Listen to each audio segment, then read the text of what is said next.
As for my own personal kind of experience, yeah, I mean, I'm a spy. I'm not a soldier. Right? So I go where people don't see me, and there's risk to all that, obviously. But I don't fight on the battlefield, and the Marine Corps taught me to fight, and the agency taught me how to hide, and then there's some marriage between the two.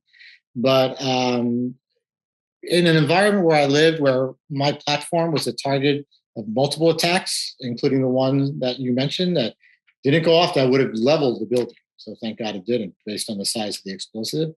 You take precautions. And some are real simple. You change the time you leave your house. You change the route you take, right? Some simple things that we tell everybody. It's all open source. We tell our colleagues at any embassy, at any military base, just do these simple things and you'll become a harder target, so they'll go for somebody else. So I was exhausted. I had been up for I don't know how many hours, and I had that heavy like fatigue feeling where even when you slept a little bit, it's like you're hungover almost. You just kind of like you can't see. I'm familiar. Okay, there you go. And we could talk about that offline. But so I decided stupidly to take a more main road to the office. I was in fact changing my time, but the time I was going was at rush hour, kind of a rush hour time. It was like probably around 9 a.m., which for me was sleeping in. So I was lazy. I took a shortcut, literally, to get to my platform. And so I'm on this road. And so they would kind of like shut down the road, right, for the general. But I was already just in front of him. But I see his convoy, and I thought, son of a gun, I need to get ahead of him because otherwise I'm going to be stuck, particularly at this bridge, if they push me off the side of the road. And as I say in my book, we're supposed to be trained observers. And I hit the beginning of the bridge and I noticed a bus, which was just, I never noticed a bus there. But honestly, I didn't take that bridge off. It was a main artery and one that I avoided, but I just thought it was odd.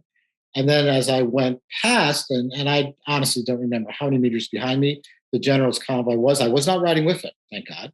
I was just wrong place at the wrong time.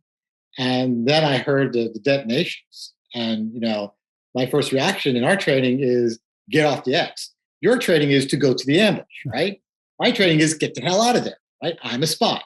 So I just, slammed the gas pedal. I could see, smoke and hear gunfire at that point because they had shooters in the bus with AK-47s who, when the general's convoy came up, the explosion was supposed to take out the lead vehicle, slow down the general's vehicle, and then the shooters would take out the general.